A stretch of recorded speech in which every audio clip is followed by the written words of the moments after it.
so lonely, broken angel. I'm so lonely. David Smolansky in Washington, D.C. Welcome to Hardtalk. Thank you very much for having me. Well, we're glad to have you on the show, albeit via satellite in Washington, D.C. How does it feel to be a Venezuelan, a politician, an activist who currently is living in the U.S. Capitol? Do you feel uncomfortable? Well, obviously, it is not comfortable because I want to be in my country. I am a public servant. I was removed from office with no justification at all. But at the same time, I have prepared myself to be in exile because I know that this regime, doesn't tolerate anyone who thinks differently. You were the mayor of a district of Caracas. It was a district where we saw mass street protests in the summer of last year. The government accused you of using your powers to aid and abet the protests. Rather than keep the streets clear, you encouraged the protesters to block the streets. Is that true?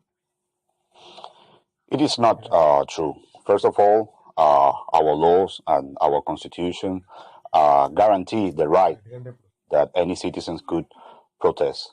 Every protest that I had in my district or in Caracas was peacefully, was non-violent. Actually, the hospital of my town in Hatillo had to attend hundreds of students that were wounded on the protest because of the repression of the security forces. It's just, Maduro doesn't tolerate any mayor from the opposition. On the last 4 years, 13 mayors from the opposition have been removed.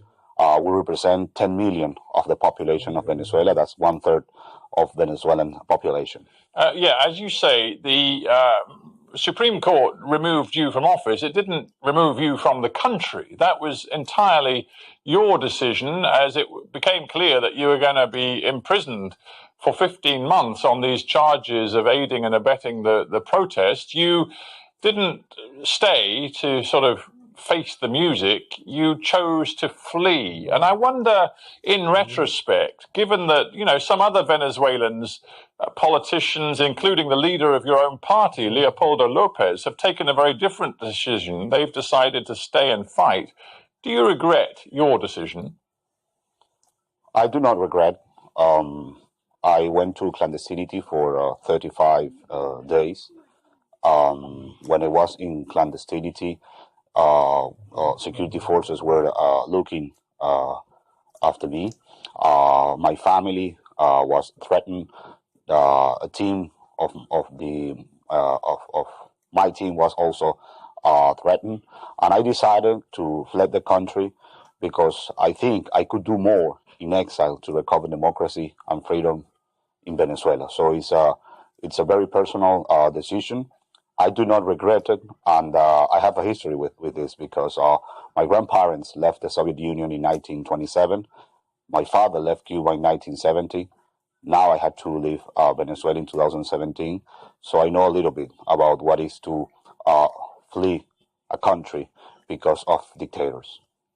I take that point, and I also am very aware that it's easy for me to sit in a studio in London and second guess a very difficult decision that you had to face. But I come back to the leader of your party, one of the leading opposition figures in the country, Leopoldo Lopez. He, and I know this myself because I've visited your country and had some experience talking to his family. He took the decision to stay and fight. He ended up in detention for an awful long time. He's currently under house arrest. And in many ways, I think a lot of Venezuelans would argue that enhanced his credibility. You were one of the youngest opposition mayors in all of Venezuela. You were a rising star in the party. I just wonder whether you think your credibility in some ways has been damaged by fleeing first to Brazil and then to Washington, D.C. Well, first of all, I have to say that Leopoldo Lopez has shown courage He's a brave man. He's our leader in Voluntad Popular, which is the name of our political party. And when I decided to flee the country, I was able to talk to him, and he supported that strategy. I am not the only one who is in exile of our political party, of any political party of the opposition.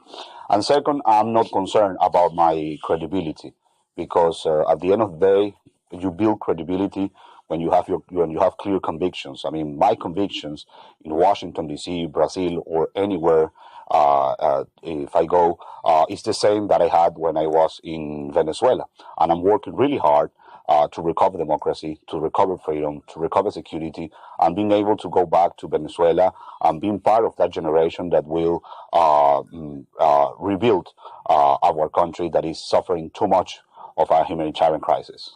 Your country is suffering. The economy is in a terrible mess. Poverty rates are frighteningly high, and people are struggling for food and basic medicines. And yet, the protest movement, which was so strong last year and saw hundreds of thousands of people take to the streets of Caracas and other towns and cities, it has dwindled to nothing. Why? Why? Because Maduro was against the wall, and he used weapons, he used guns, and he used bullets, and he used all the forces to keep power. Last year, I was on those protests, 120 consecutive days. From April 1st to July 30, we were on the streets, non-violently, and more than 130 people were killed. As a mayor, I had to bury 5 of them. So the world needs to understand that the Venezuelans, that the vast majority disapprove this regime. We have not been able to change Maduro, because he's using weapons to keep power. And unfortunately, part of the armed forces, because I'm not going to say that they're everyone, but part of the armed forces act like a political party with weapons, which is something really, really dangerous for people that now, as I said before, are suffering and are fleeing the country. I'm so lonely, broken.